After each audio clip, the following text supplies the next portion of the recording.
Ok. Bom, pessoal, então, boa noite. Hoje é um mês novo, então nós temos um caso novo também para começar. E eu vou começar falando sobre uma coincidência que eu achei incrível. Eu não sei se vocês perceberam, né? Nós vamos falar sobre um caso conduzido pelo Freud, que foi um caso que ele estudou muito, ele escreveu muito, né? E foi o caso que ele obteve, assim, o maior, vamos dizer assim, o maior sucesso com o caso, que ele conseguiu realmente ajudar muito esse paciente. O que eu pergunto para vocês é se vocês viram o dia que começou o atendimento desse paciente. 1º de outubro de 1907. Eu achei incrível essa coincidência, né? Exatamente o dia que nós estamos começando a estudar o caso, né? Bom, então, vou comentar assim com vocês. Esse é o terceiro caso que nós vamos começar a estudar. O primeiro foi Dora, né? E com Dora a gente pôde estudar um pouco sobre a questão da histeria. Depois o pequeno Hans. O pequeno Hans, a gente viu a questão da fobia. E agora nós vamos começar o Homem dos Ratos, e com ele, então, nós vamos ver a questão da neurose obsessiva compulsiva, tá?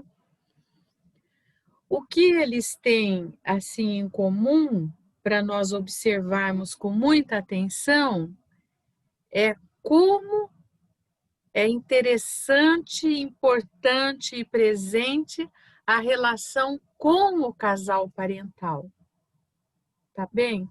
Então, temos essa questão, né? Com a neurose, ela opera muito nessa relação triangular. Isso eu acho que vai dar para vocês verem com toda a clareza. Bom, o Homem dos Ratos chamava-se Ernest Lanzer e ele nasceu em 1878 e faleceu em 1914. Ele faleceu como um oficial na Primeira Guerra Mundial. Então, não foram muitos anos depois que ele terminou o trabalho com Freud, e eles estavam muito satisfeitos com os resultados, tal. Ele foi convocado para servir na guerra e ele faleceu em combate, né? Bom, depois tem umas palavras muito bonitas que o Freud disse a respeito disso, né? A coisa tão triste que é os jovens promissores morrerem dessa forma, né? A análise com esse paciente durou cerca de 9 meses.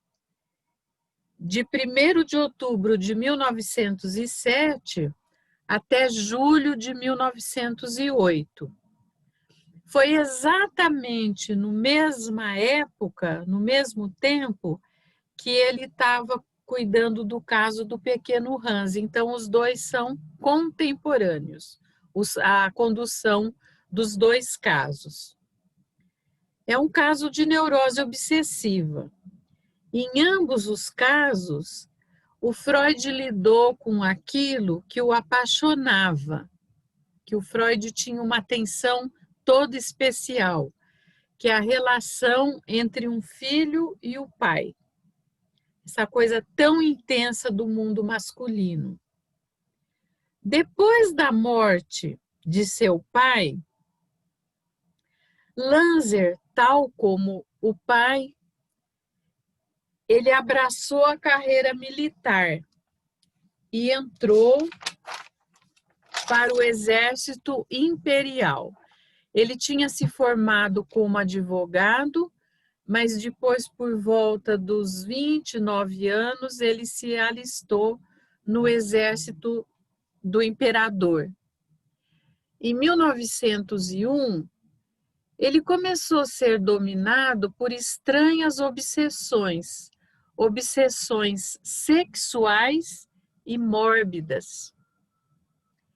Ele manifestava um gosto especial por funerais e ritos de morte, e adquirira o hábito de olhar para o seu próprio pênis num espelho para se certificar de seu grau de ereção, e tinha inúmeras tentações suicidas, baseadas em censuras e acusações dirigidas contra si mesmo, prontamente acompanhada por resoluções beatas e orações.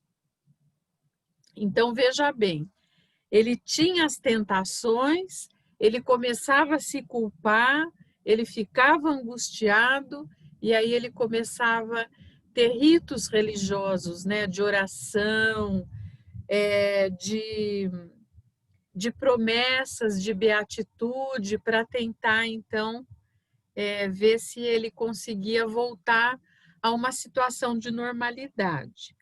Ora, ele queria cortar sua garganta, ora, ele queria afogar-se, e foi durante o verão de 1907 que se produziram os dois grandes acontecimentos que ocupariam o cerne de sua análise com Freud.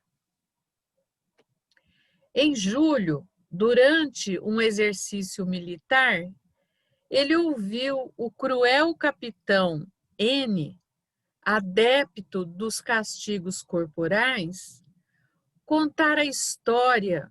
Eu queria só fazer uma parte aqui. É um material um pouco angustiante da gente ver, né? Porque ele vai contar de situações de tortura e eu acho que ninguém gosta muito disso daí. Porém, é uma coisa que nós vamos ter que entrar em contato, ter que ver, né? Porque é muito central na história para poder entender. Então, eu falo, hoje nós vamos conversar tudo, mas é um pouco angustiante o material que nós vamos trabalhar, né? Então, lá no exército, ele ouviu esse capitão, que era um sádico, na verdade, né? Contar a história de um suplício militar, e aí eu acho que vocês leram, né? Que consistia em colocar uma vasilha nas nádegas do prisioneiro e um rato se introduzia no reto da pessoa que estava sendo torturada, e acontece o seguinte, que ao cabo de mais ou menos meia hora, a pessoa e o rato faleciam, porque o rato, ele entrava ferozmente e ele mordia o intestino da pessoa e provocava hemorragia. E ele morria por asfixia.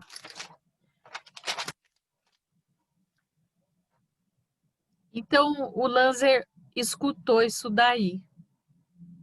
No mesmo dia que ele ouviu essa história, ele perdeu o seu piscinê, que é aquele óculos que você coloca assim só no nariz, né?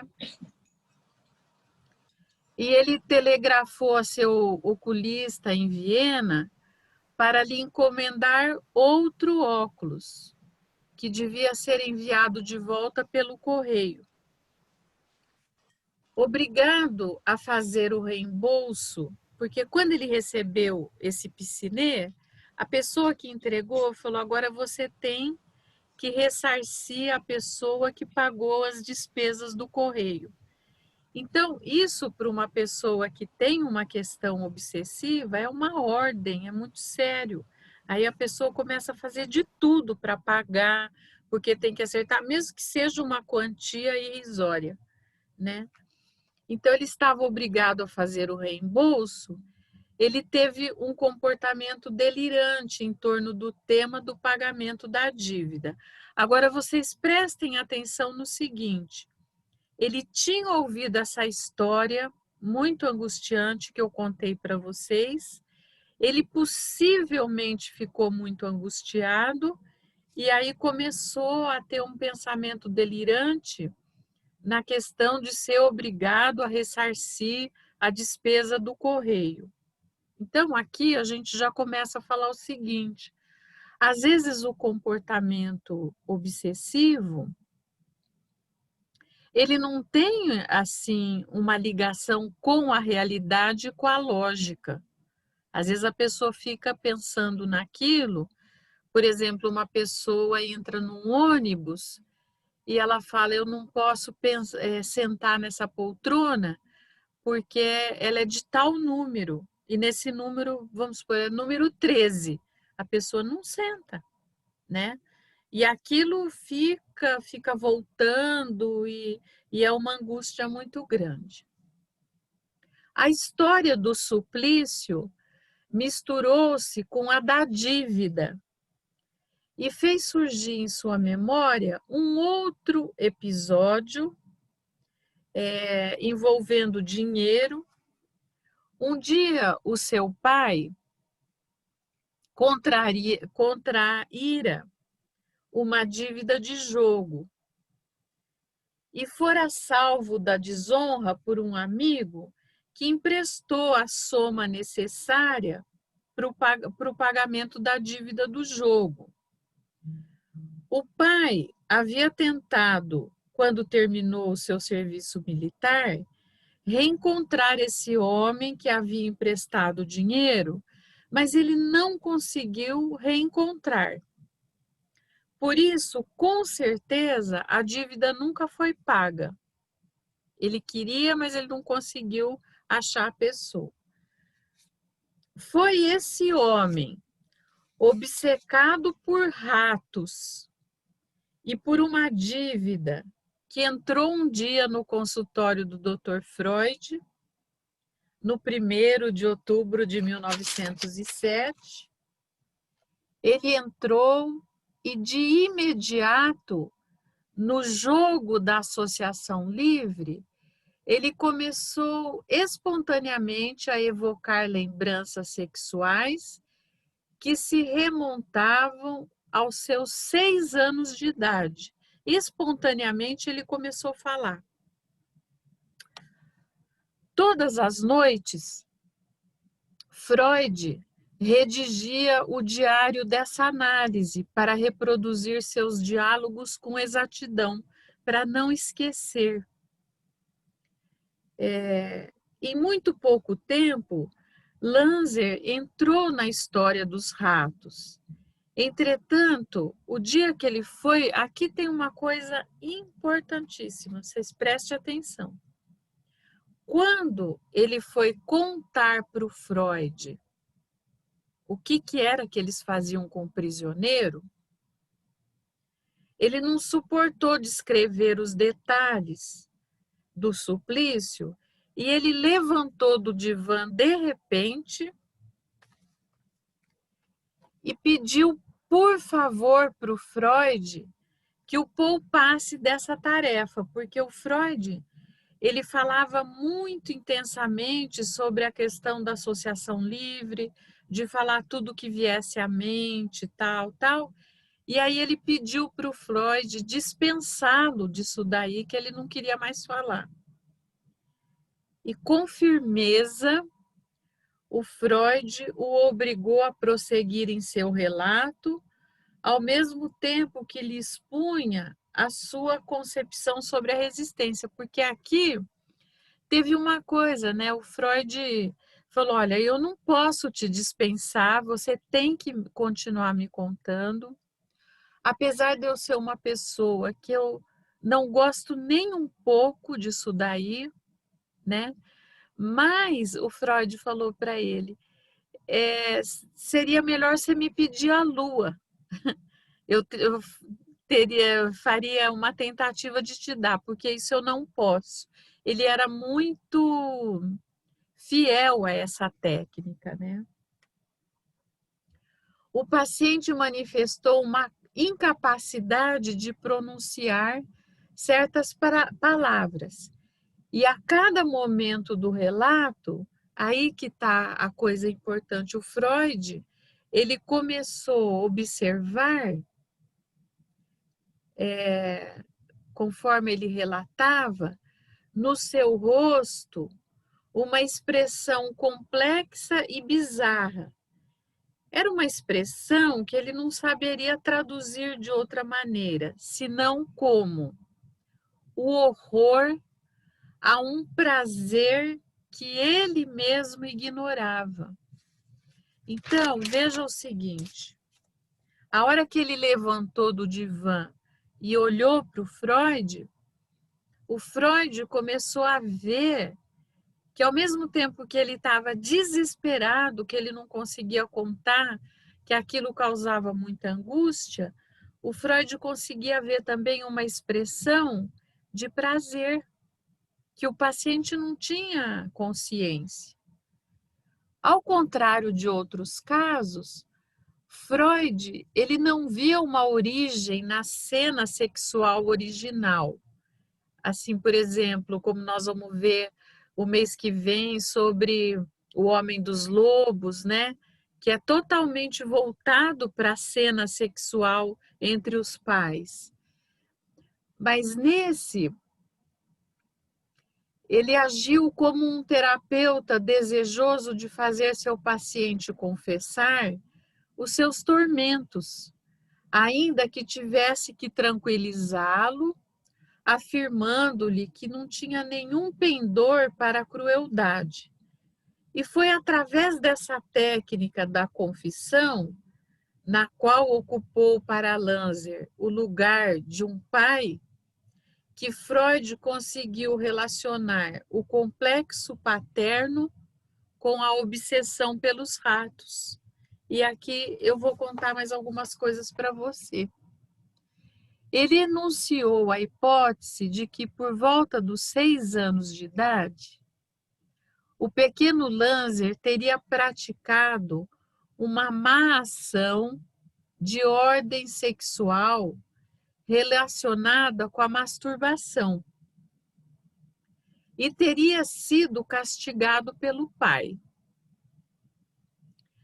Lanzer aceitou essa interpretação que correspondia às suas lembranças e evocou uma outra cena contada por sua mãe, contando que na época, quando ele tinha uns 4 anos, depois de ter mordido alguém, sabe, criança que às vezes, até na escola, ele mordeu uma outra criança, o pai deu uma surra nele. Ele ficou furioso e começou a xingar o pai dele. E ele xingava de nomes assim estranhos. Ele xingava o pai de objetos. Ele falava, seu lâmpada, seu guardanapo. E o pai disse, ou esse menino vai se tornar um grande homem, ou será um grande criminoso. Ao relatar essa cena, da qual não tinha nenhuma lembrança, Lanzer duvidou dos sentimentos de ódio que teria nutrido pelo pai nesse dia da surra, né? Ele achava que não estava sentindo ódio. Mas cedo, porém, em seus sonhos e associações, ele começou a insultar o próprio Freud.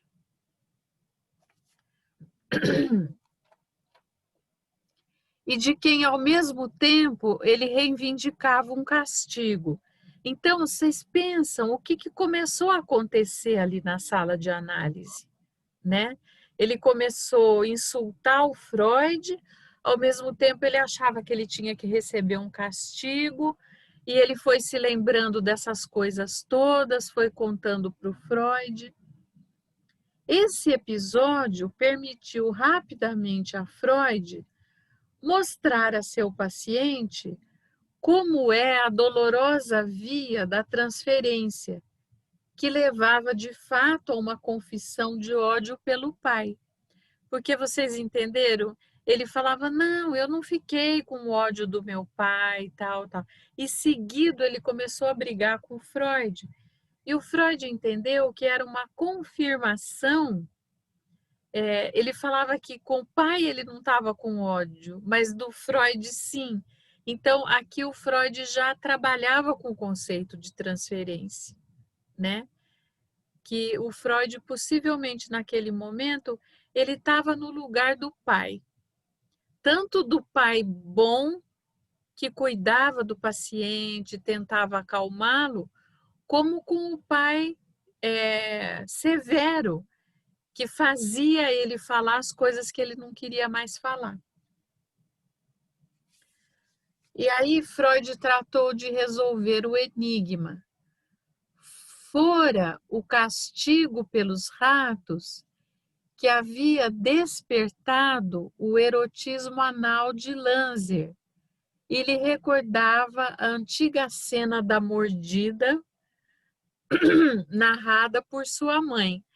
Vocês entendem as associações que foram sendo feitas, né?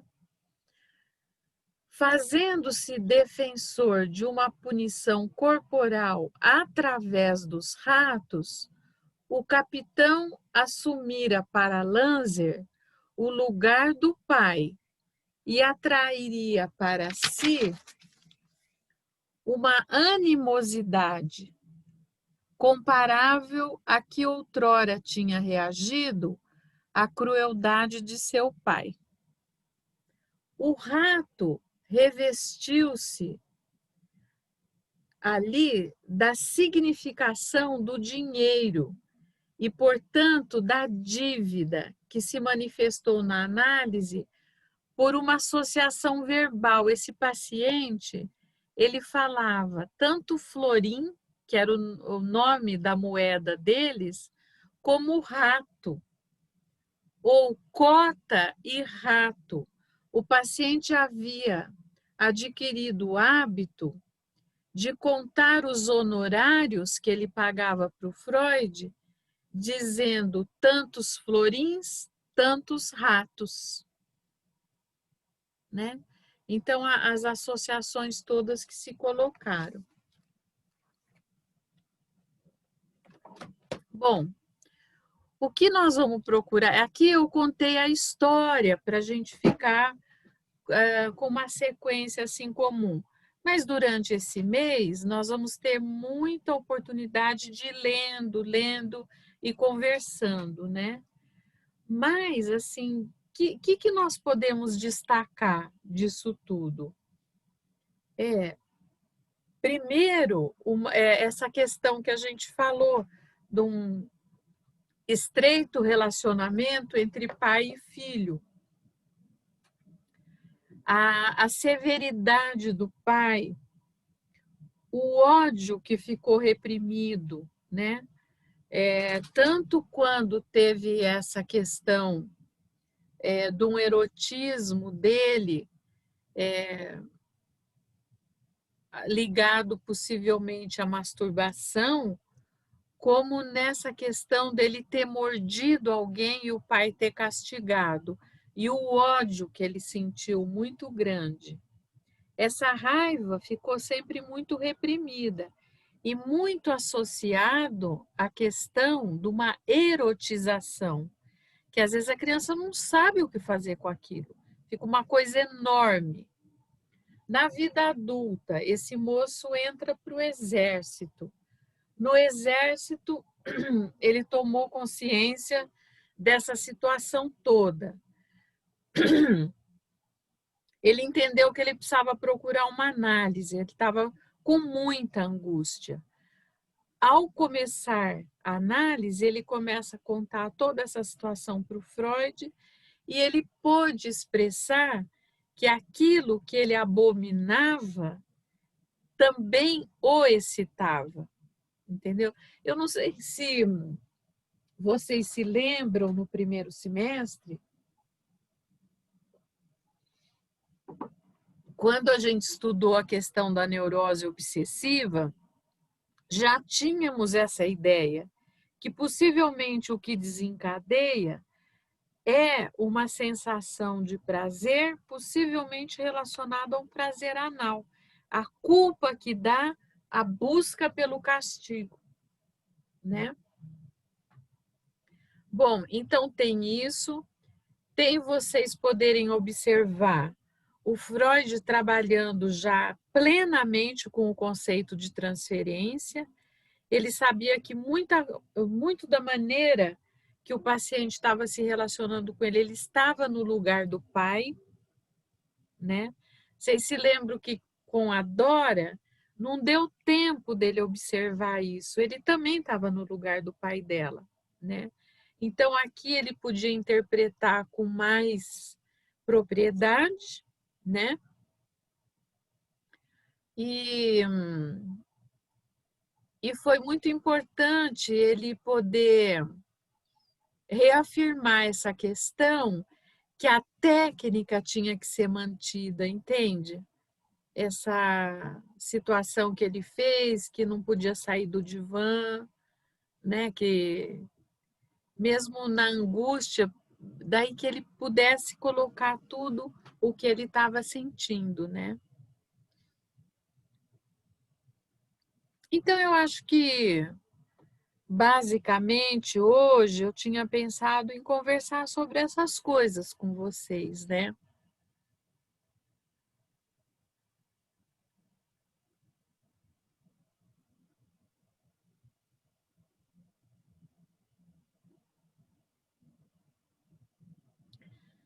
Eu acho, só vou falar mais isso, depois eu vou abrir aí para vocês. É interessante a gente poder ter esse referencial. Agora, quando vocês entram em contato com uma situação de histeria, de fobia, de neurose obsessiva, como entre você assim poder fazer essa leitura que pode ter algo de cunho sexual reprimido, né?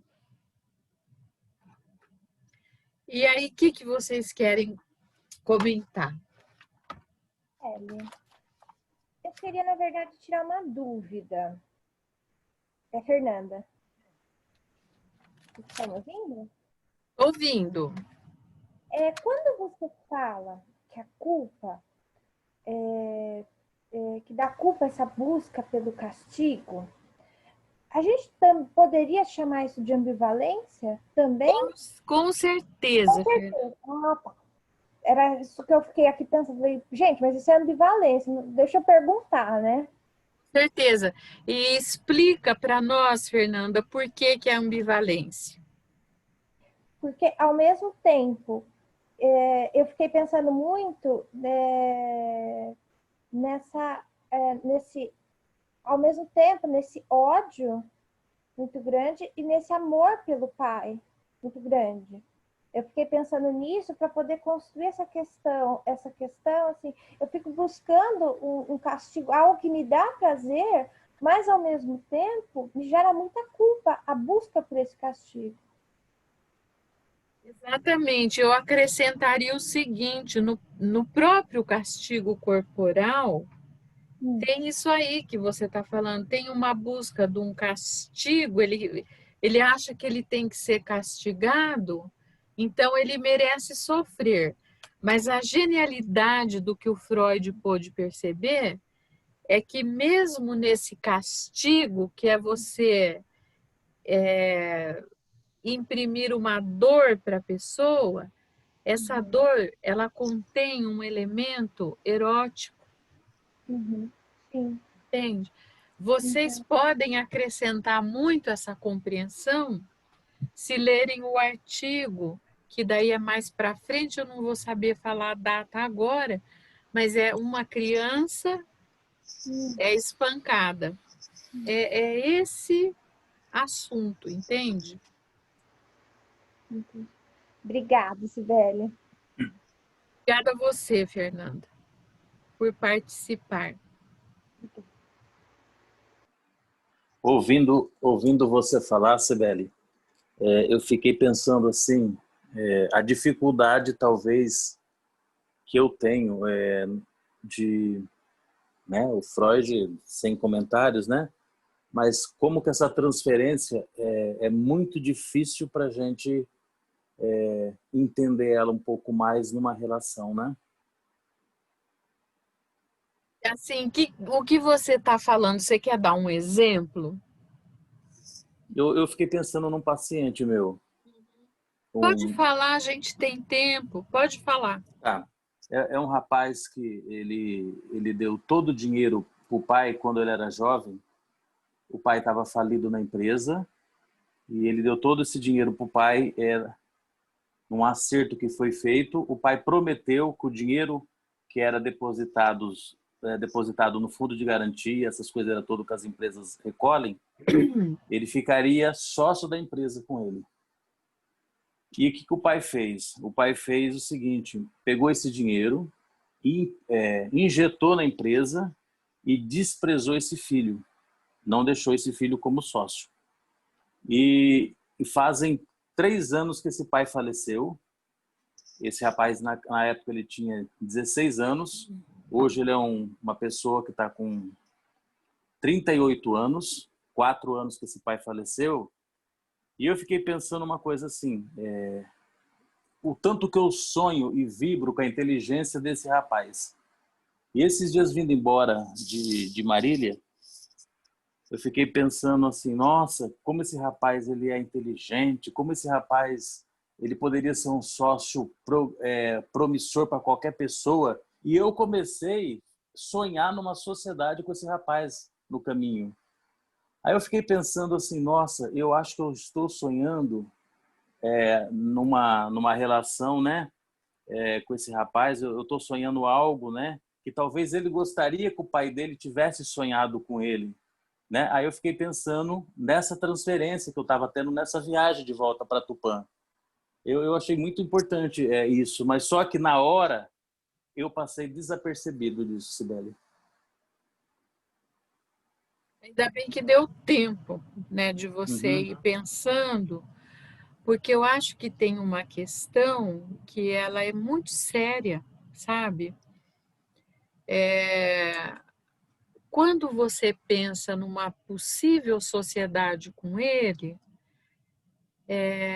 tem um jogo aí perigosíssimo. Porque se não dá tempo de você perceber, se você faz uma sociedade com ele tá te destruindo. Entende? Você entende por quê? Porque do ponto de vista ético, é uma coisa que você jamais poderia aceitar.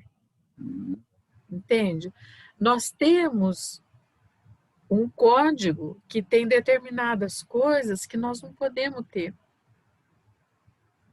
Nós não podemos ter negócio com o paciente, entende? Você não pode pegar uma propriedade sua e vender para um paciente. Você não pode comprar nada do paciente. Entende? Por que que não pode? É só por causa de uma rigidez moral? Não é. É porque são coisas, por causa disso que a gente está falando. Elas podem estar imbuídas da relação de amor e ódio, você não perceber e se lascar. Entende? Porque pode ficar uma ideia, se você monta uma sociedade com ele pode até entrar, tudo isso inconsciente, mas entrar para te dar uma bela ferrada e, e se vingar na sua figura do que ele queria ter feito com o pai. Outra coisa que nós não podemos ter do ponto de vista ético, e eu quero falar isso com vocês assim na maior abertura, eu não estou falando do ponto de vista moral, rígido, eu estou falando do ponto de vista, vou dizer, científico. Nós não podemos ter contato sexual com o paciente. Eu não sei. E esse pensamento, desculpa, esse pensamento, né, já seria uma relação sexual, né, Cibele? Seria. Seria uma relação ilícita. Sim. Né? Mas foi uma coisa muito forte que você viveu, muito importante, sabe? E eu quero elogiar você de trazer isso aqui, porque é sinal que você confia no grupo, né? E você está aberto para ouvir o que nós temos para te falar. E um grupo como esse que nós temos é para um ajudar o outro, entende? Tem dificuldade aqui que a gente pode falar, que não tem importância. Todo mundo já teve dúvida, entende? E tem, né? Então, nós podemos conversar desse jeito, porque a transferência, nesse caso que você contou, ela é muito forte, porque o que esse moço viveu não foi brincadeira. E ele deve estar cheio de ódio, e ele tem que pôr em alguém. Você viu aqui, na gente contar, que o paciente começou a agredir o Freud. Entende?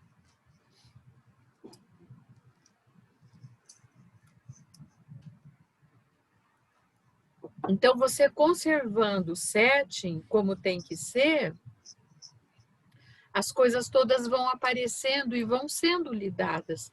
É despejado ali, né?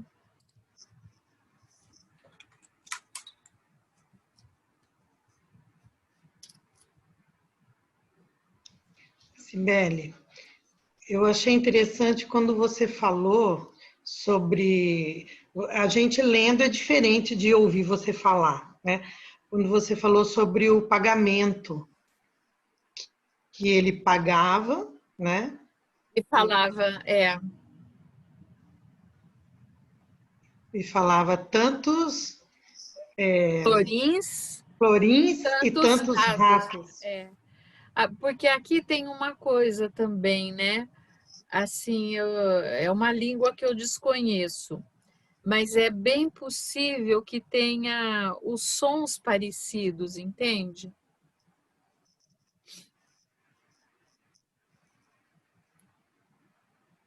E como lidar com um paciente que está iniciando e iniciou de uma forma, de um trabalho voluntário, tudo bem. Mas na entrevista, você percebe que esse paciente tem condições de pagar. Ela veio para a terapia com a conversa de que não podia pagar de jeito nenhum e tal. Mas durante a entrevista, a primeira entrevista, você percebe que esse paciente pode sim pagar, mas não está dando o valor necessário para terapia. Como lidar com uma situação dessa? Na verdade, eu estou até aproveitando essa fala aí do pagamento para poder entender um pouquinho sobre isso, porque eu ainda sou um pouco leiga nessa questão ainda, não tenho assim tanta, sabe? Mas você sabe que tem muita importância, né? Porque, veja bem, tem os serviços, né? Assim, nós temos vários. Por exemplo, aqui no núcleo a gente tem o SOI, né? Que então ele se dispõe a fazer um atendimento, né? Num preço mais razoável, tal. A gente precisa, num trabalho assim, de uma triagem muito bem feita, né? Porque nos serviços tem triagem, que às vezes é feita por uma outra pessoa, uma outra colega, tal, e poder investigar se realmente a pessoa está indicada para aquele serviço, né? Porque tem isso, Heloísa, que você falou. Às vezes a pessoa quer análise, mas ela não quer pagar o que vale. E isso já denota uma coisa muito séria, entende? Porque tem um uso aí, não sei se você percebe, por exemplo, eu acho que se você tem uma condição financeira muito boa, você poderia pagar uma análise e tal, e você vai num serviço assim, às vezes você está tirando o lugar de uma pessoa que não tem mesmo. Tem esse detalhe. Agora, tem também uma questão, como que fica a transferência se você não dá o valor que aquilo tem? Entende? Falar, eu quero, mas desde que não tire muito de mim, né? Acontece que nessas situações, se a triagem não for muito bem feita, fatalmente depois, durante a análise, isso vai aparecer, entende? Que a pessoa não tinha a situação financeira que ela alegou, né? Tem lugares que existe uma discussão que eu também acho muito interessante, de falar, não tem que ter triagem. Você tem que confiar naquilo que a pessoa declara. E se não for verdade, vai aparecer e vai ter que fazer parte da história da análise dela. Né? Não sei o que vocês acham disso. Então, nesse caso, não houve triagem. Ela veio direto para mim com essa fala e na primeira entrevista eu já percebi que estava meio estranho. Aí na primeira entrevista, na primeira mesmo eu já coloquei para ela que eu poderia fazer esse trabalho com ela durante 2 meses e a partir desse período a gente conversaria novamente e mudaria o contrato e ela iria pagar um valor simbólico. E aí ainda durante a nossa conversa, eu mais ouvi do que falei, claro, né? Eu coloquei para ela a questão do tratamento psicológico, o quanto ela dá valor, né, ao estado psicológico dela. Eu achei que você teve uma ótima sugestão para ela, né? Porque você percebeu, você achou que essa saída podia ser interessante e pesquisar muito, né? Falar, eu gostaria de entender por que você não pode ter uma coisa condizente com a sua situação.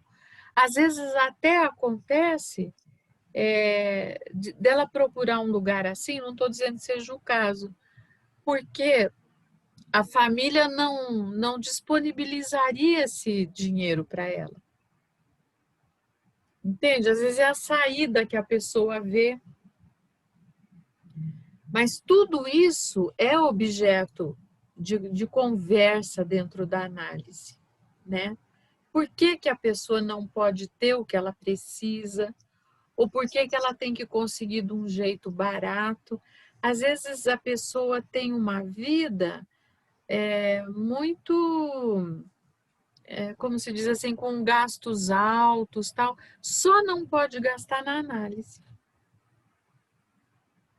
né? Então, isso quer dizer muita coisa.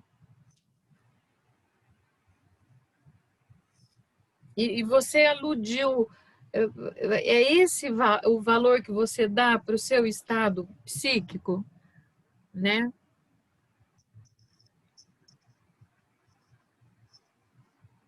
Então, e na hora que eu falei assim com ela, né? Ela parou um pouquinho, pensou, e daí ela falou assim: eu dou muito valor ao meu estado psicológico, porque eu preciso trabalhar com a minha cabeça sadia, saudável, e foi bom até você colocar tudo isso, porque eu vou me programar e me organizar para poder fazer esses pagamentos depois, né?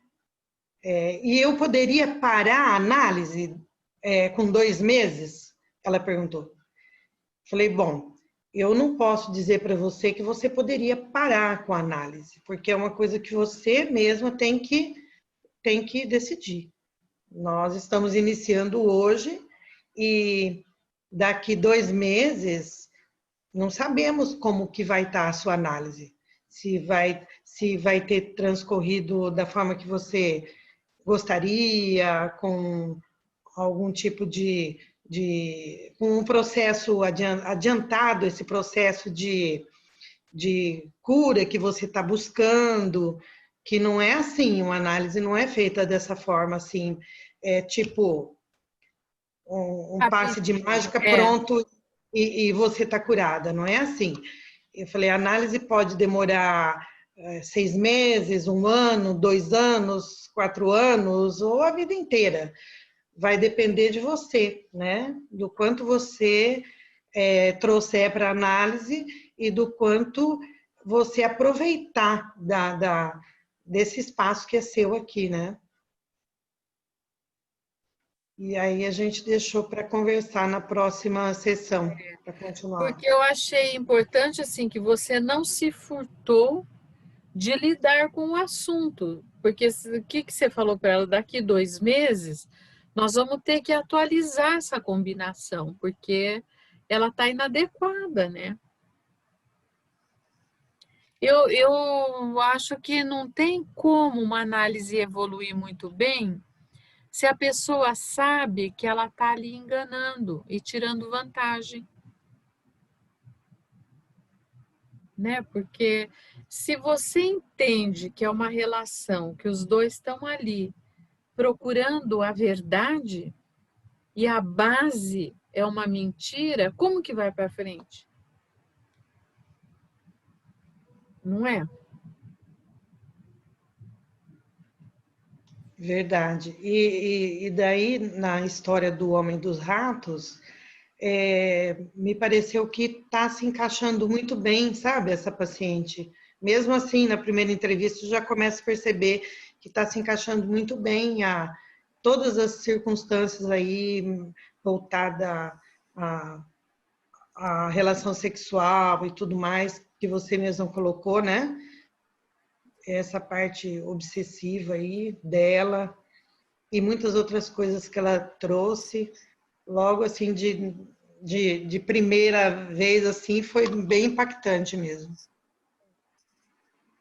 Talvez um denominador comum é como tão cedo no contato analítico as coisas já vão aparecendo, né?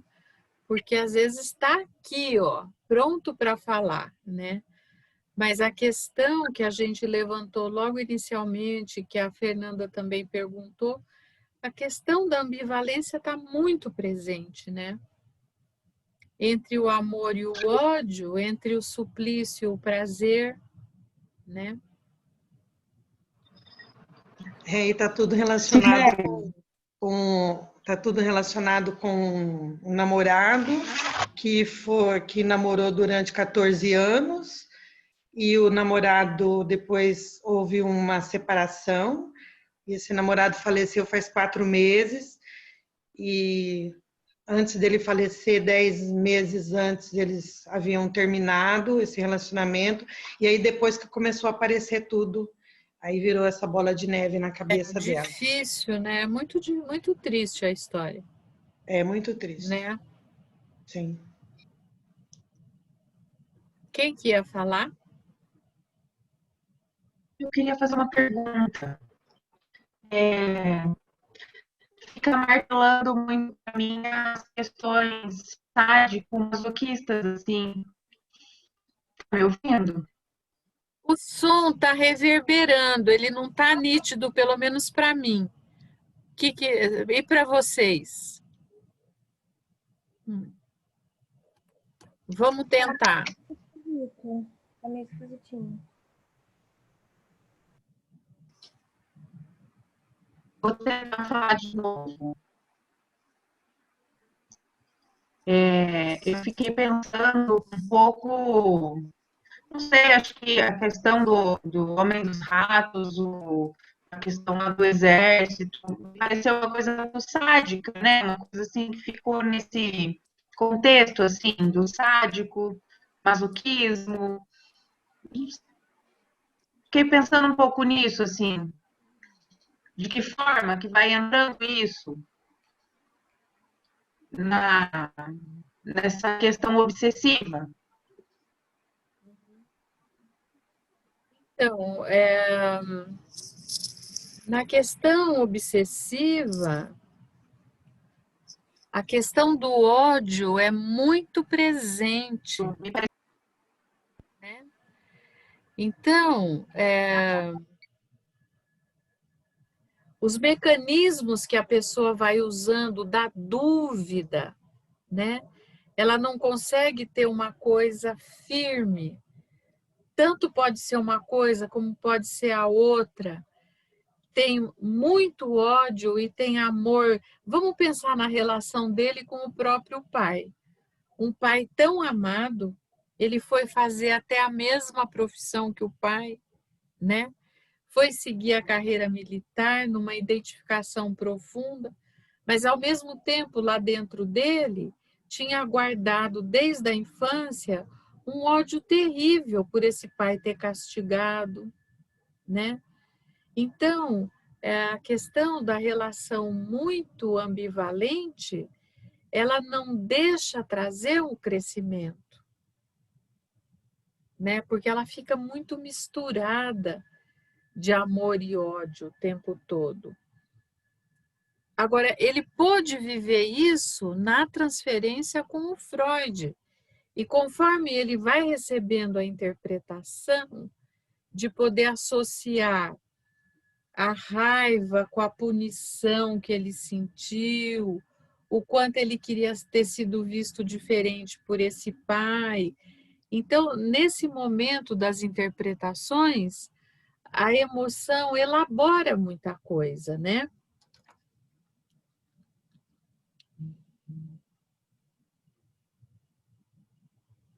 Então, a Heloísa está dando a sugestão de nós fecharmos, né, os microfones para ver se melhora o som.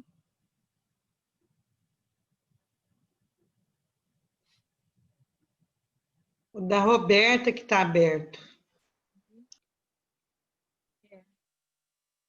Roberta, você está escutando? E da Marina também.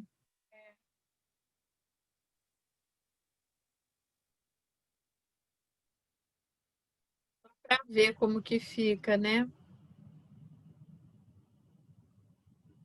Mas, Sibeli, como distinguir o ódio que está presente na neurose obsessiva e essa questão do sadismo? Porque o prazer numa tortura realmente nos remete muito ao sadismo. Vamos definir o que é o sadismo, né? É você sentir prazer ao infligir a dor para o outro. Agora, para você ter uma situação de sadismo, você precisa de um par, que seria o masoquista, né?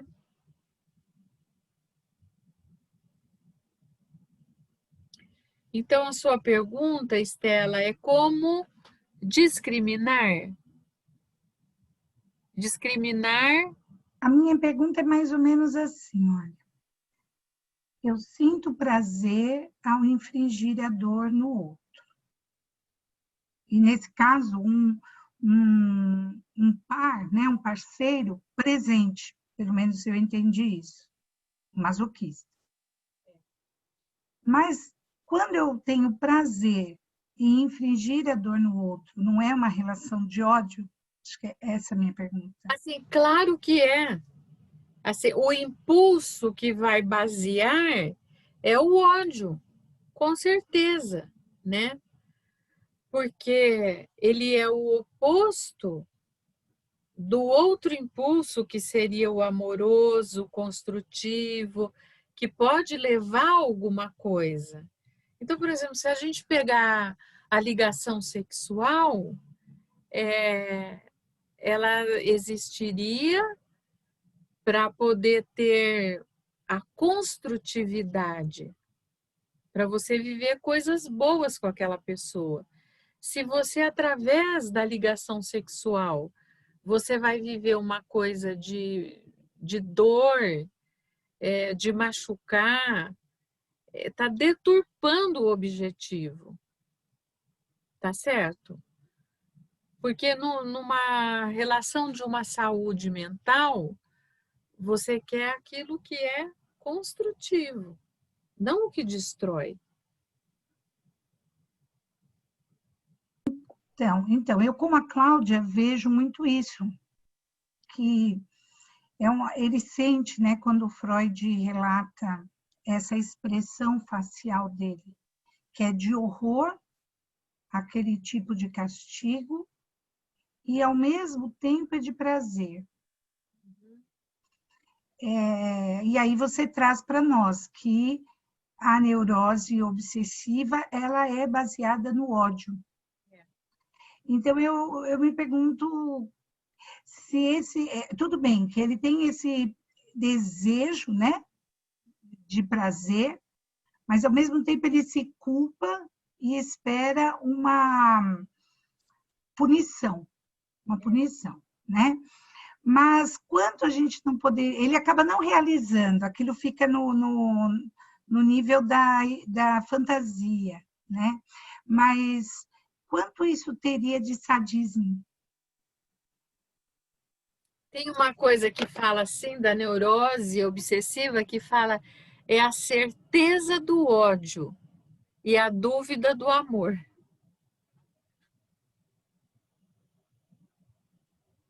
E no caso, Cibele, aproveitando isso, esse ódio, no caso do Homem dos Ratos, é esse ódio direcionado ao pai.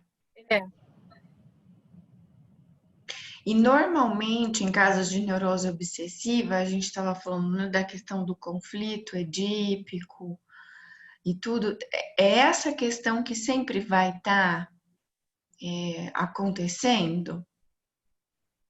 Dá para a gente pensar assim?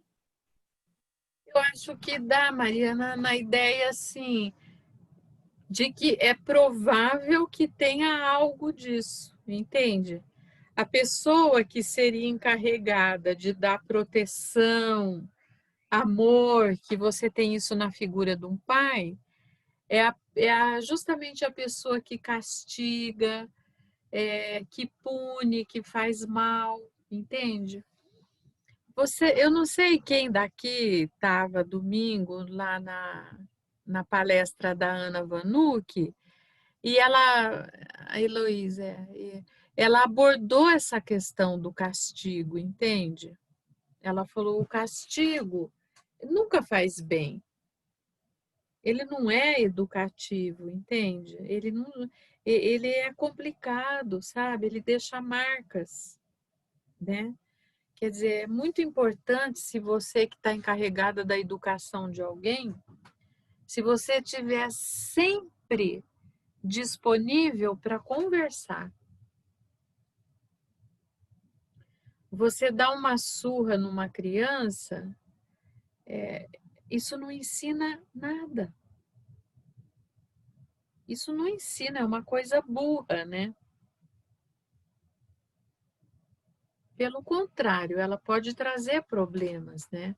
Porque a punição, assim, por uma dor corporal, é muito humilhante. dá muita revolta, sabe?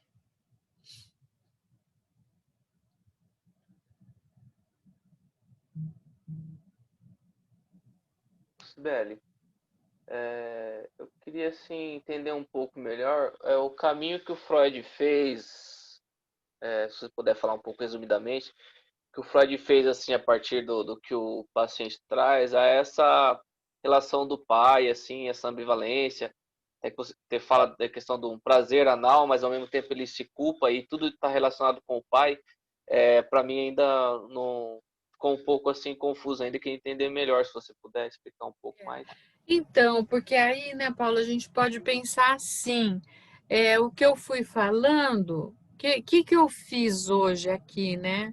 Eu quis, assim, resumidamente, contar um pouco da história do caso, né? E até não completei, ainda falta mais uns trechos, assim, de uma panorâmica, né? Agora, nós vamos ter oportunidade, nessas semanas agora que virão, a gente vai ler detidamente os diálogos, né? Então, como que o Freud chegou nisso, né? Eu acho que tem várias vertentes.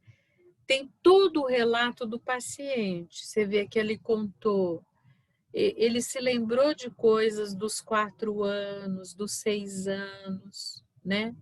Então, são lembranças infantis, são emoções que vêm ali para o presente e ele transferiu para o Freud, né?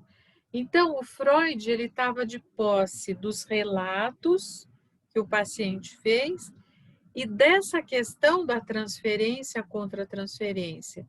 Tem coisa do paciente que você pega por causa da vivência emocional que você está tendo com ele, né? O que ele te traz, né?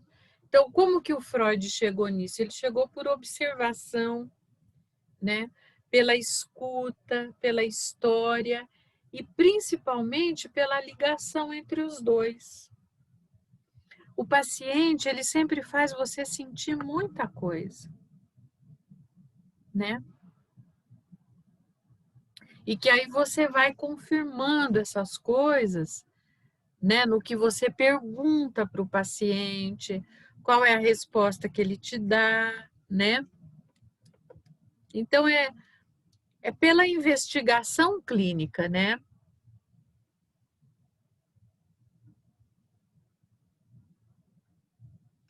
Na verdade, o Freud diz no texto, né? Eu não li os textos anteriores, mas ele já tinha escrito algumas coisas sobre neurose obsessiva, e esse caso Sim. vem para ampliar, vamos dizer, né, esse olhar.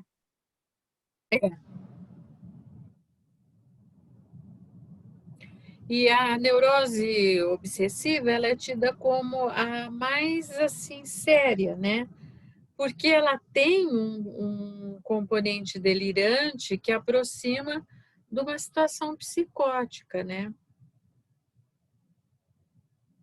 E desse rapaz, a gente vê, né, como que ele ficou, né? Desesperado com a história do óculos. E depois vocês vão vendo no relato que não estava devendo nada. Já tinha sido pago, né? Mas a pessoa vive aquilo como se fosse uma tragédia.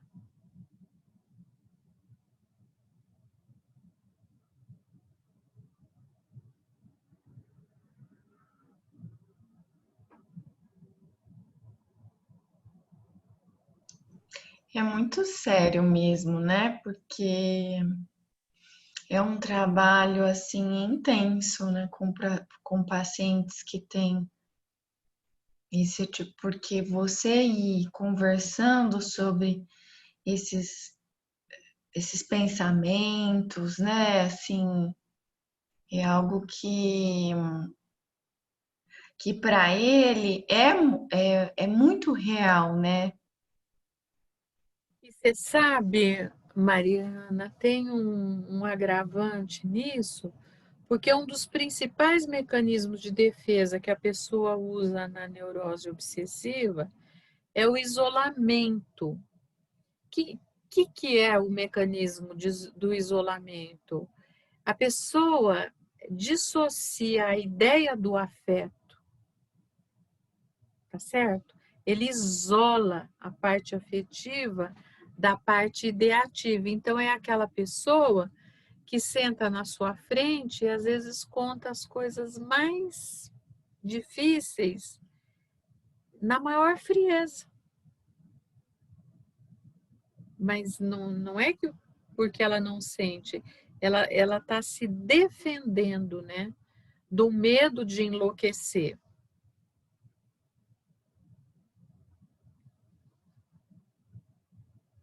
Sibeli, o transtorno obsessivo compulsivo vem dessa neurose obsessiva? Pode vir da cena primária?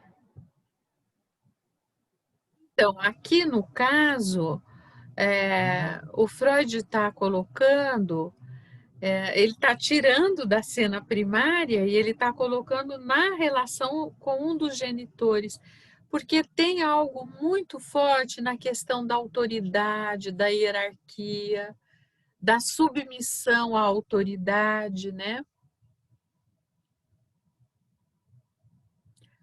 Porque você vê nos outros quadros, Silvia, a gente falou muito, no Pequeno Hans nem se fala, né? O quanto que ele queria ficar com a mamãe, o medo que ele tinha do pai e tal. A Dora estava toda atrapalhada no meio dos casais, né? Com o senhor K e a mulher dele, o pai e a mãe, amor e ódio, né?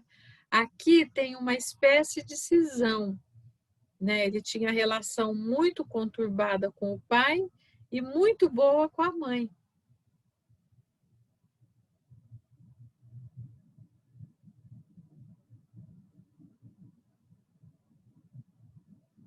Porque geralmente, assim, na questão obsessiva, tem uma questão de um sentimento de rejeição muito grande, né?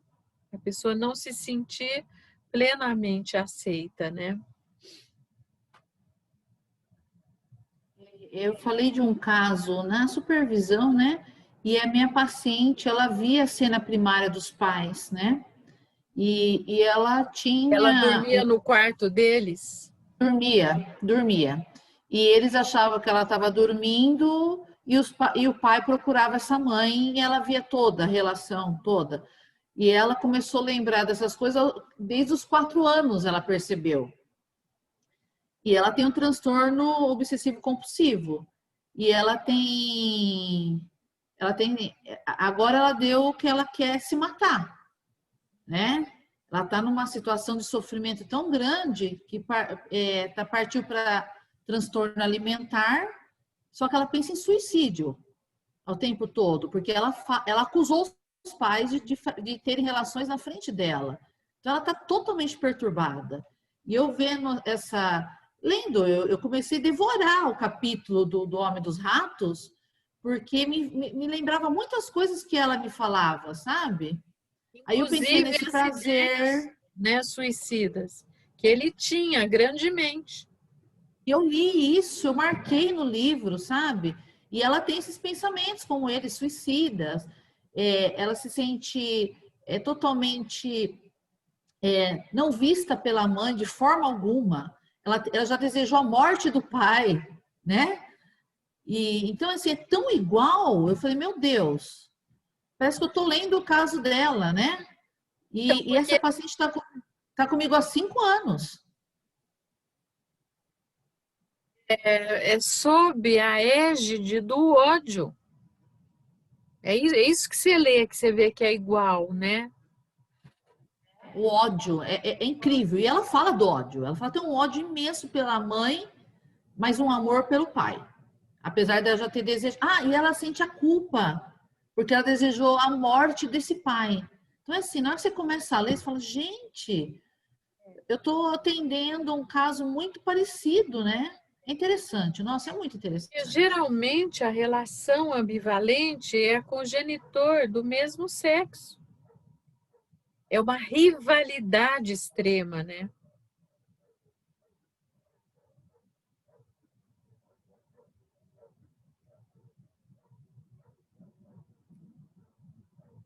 É um caso difícil de ler, vocês não acharam?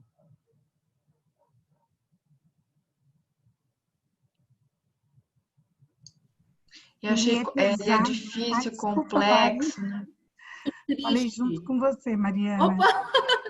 Desculpa. Estavam concordando as duas. É muito triste, é todo mundo falando junto. A Silvia estava junto também? Então, eu achei assim, pesado e confuso. Em alguns momentos, as confusões que ele faz para tentar resolver a angústia fica É sim, muito... Estela. Você sabe, por isso que eu quis falar assim, do jeito que eu falei hoje, para ver se dá uma linearidade, né?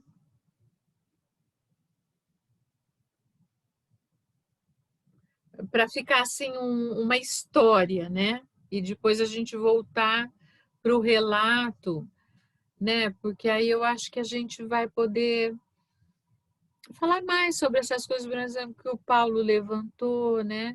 Mas como que dá para ver que é isso? Então, você vai prestando mais atenção nos diálogos, né?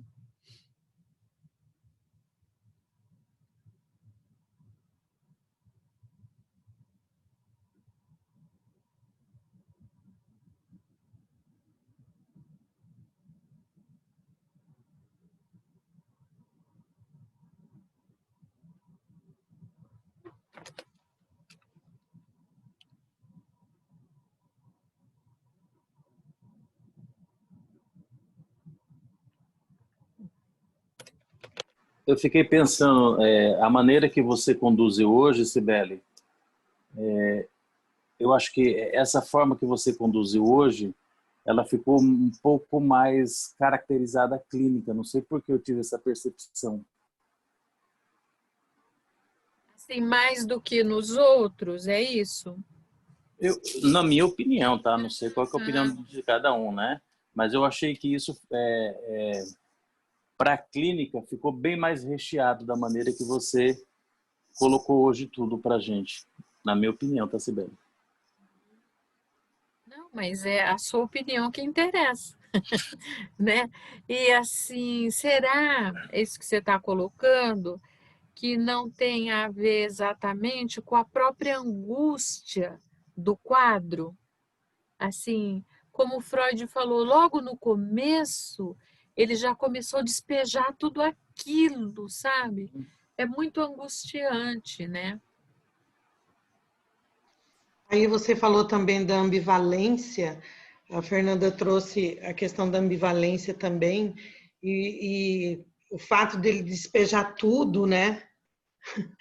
Por isso que eu liguei com a minha paciente também. Eu achei super, nossa, eu concordo com o. Aí eu nunca lembro o nome dele. Eu concordo com ele plenamente. Para a clínica, eu achei que esse caso aí tá batendo com os pacientes aqui. Eu acho que sim. Muito bom. Até eu quero fazer uma sugestão para vocês. Agora, conforme a gente continua lendo, eu queria que vocês ficassem muito atentos ao uso dos mecanismos de defesa. Porque são muitos os mecanismos que são usados na neurose obsessiva. Eu acho que vai valer a pena a gente conversar sobre isso também. Então, Cibele, eu também acho que é o caso que tem essas características. Ele é um caso dos que nós lemos até agora, entre a Dora e o Hans, ele caracteriza melhor a própria clínica do Freud.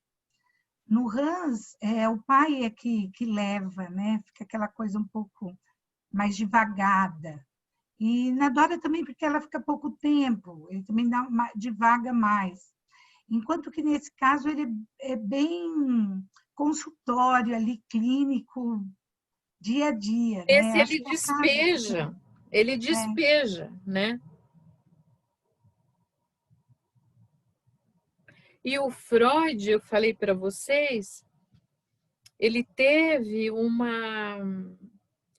disponibilidade muito grande para esse caso, porque tem um trecho que ele fala também que ele se identificou muito, porque ele se sentia um neurótico obsessivo, né? Então também tem isso, sabe? Mais isso que pega, né?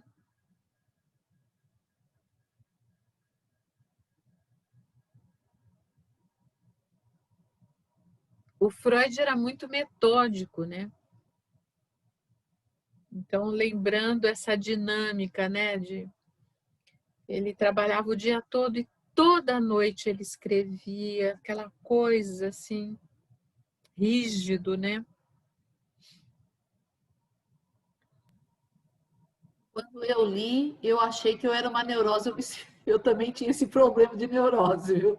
Eu fiquei assim, falei, meu Deus, acho que eu tenho neurose obsessiva, porque chama muita atenção da gente. E a gente tem mesmo, sabe?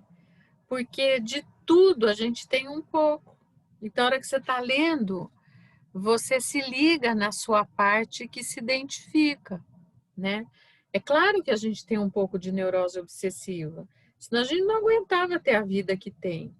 Aquela coisa assim, regido pelo relógio, não é? E todo dia, aquela. Né? Uma vida Principalmente acompanhar agora, né, o curso e tudo mais. Tem que ter uma neurose obsessiva, porque senão não consegue. não consegue ler as coisas que tem que ler. É muito duro, sim.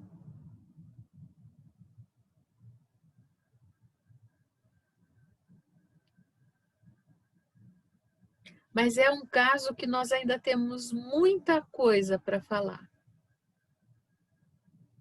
É muito, muito longo, inclusive, o relato, né? Esses casos que a gente está vendo, todos eles geraram muita publicação em torno deles, né?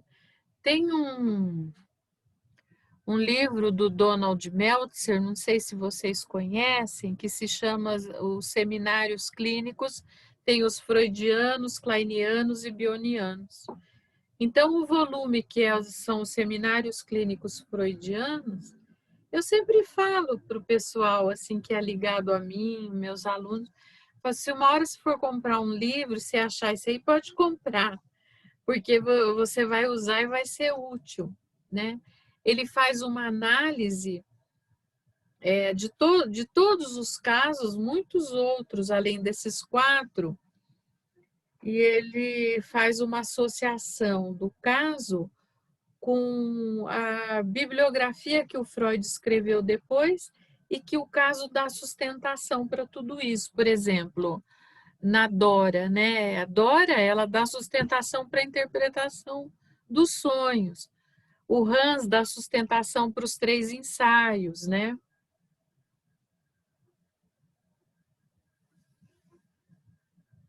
E esse daqui, presentemente, ele dá sustentação para toda a bibliografia do Freud sobre a neurose obsessiva, né? Que ele escreveu muitos artigos.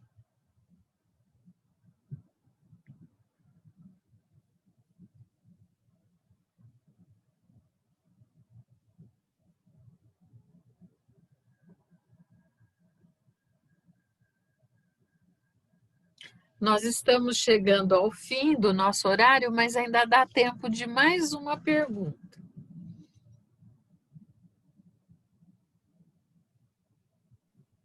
Estamos todos reflexivos. Mas apesar de ser um pouco desgastante, mas é muito útil, não é? Você sabe uma coisa que eu queria colocar, Cibele, que eu achei muito bonito? O começo, quando Freud começa a falar de alguns detalhes que ele tinha que omitir para, assim como ele fez na Dora, para poder preservar a intimidade do paciente. E eu acho isso tão importante, mas tão importante, porque até hoje, no que a gente vive com essa questão de tecnologia, etc., etc., o quanto isso é importante. Eu passei por uma situação ontem, inclusive, com uma paciente, que ela me me disse assim, ela veio recentemente, eu descobri que meu atual namorado, que eles estão no começo do namoro, passa aqui também, na mesma clínica com outro psicólogo. E eu falei assim para ela, você pode ficar tranquila, aqui a gente não conversa sobre quem vem, a gente não tem esse tipo de contato que o que você traz aqui, fica aqui, não tem não tem hipótese alguma disso sair daqui. E eu acho muito bonito quando ele reforça isso. E o quanto isso é importante. Que às vezes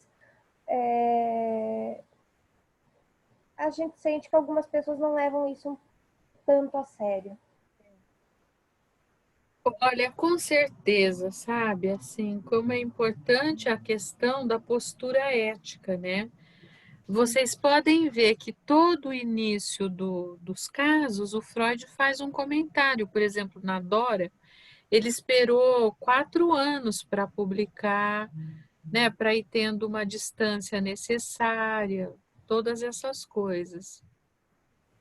Vocês observaram que hoje toda reunião que vai começar, inclusive as nossas, quando a pessoa que está coordenando, ela lê um termo de compromisso, né? E nos congressos que a gente vai hoje, cada sala de reunião, na hora que vai começar um trabalho, lê o termo de responsabilidade, né? Hoje é considerado uma infração ética muito grave você comentar coisas que foram ditas numa reunião clínica, né? Agora, Fernanda, uma coisa que eu gostei muito que ele falou nisso aí que você está comentando, ele fala, é mais difícil você omitir e modificar uma coisa importante, né? Do que você tentar disfarçar com coisa pequena, né? Tem situação que você tem que pensar muito bem e às vezes é melhor você então nem apresentar. Porque se você for descaracterizar demais, perde a importância do que você tinha pensado para poder ilustrar.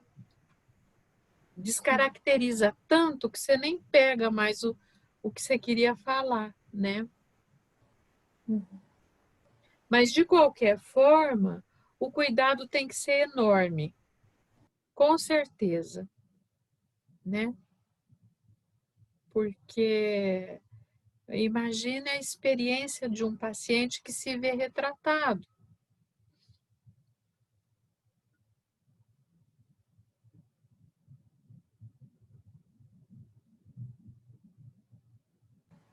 E principalmente a questão, às vezes, de se sentir traído, né?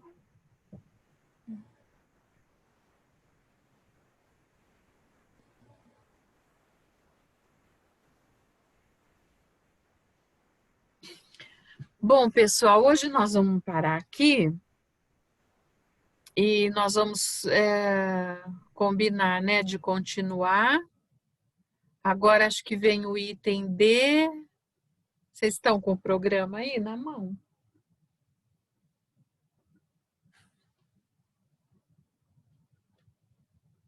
Eu vou mandar outro programa para vocês que eu refiz a divisão. Viu? Acho que eu vou mandar até agora para vocês, assim vocês já têm em mãos, tá bom? E já sabe direitinho o que nós temos que ler, tá? Por favor, eu gostaria também que você pudesse mandar o nome do livro do Meltzer, que fala sobre os casos que você indica para todos os seus pacientes, por favor. Seus alunos, aliás. Seminários Clínicos Freudianos. Tá bom, obrigada. Mas eu mando a referência certinha, tá? Ótimo, Sibeli. Muito obrigada. Tá, viu? Olha, uma boa semana para vocês, tá? Para você também. Tudo de bom, Sibeli. Obrigado. Tá, muito obrigada. Tchau. Tchau. Obrigada. Boa noite, Sibeli. Obrigada. Tchau. Tchau.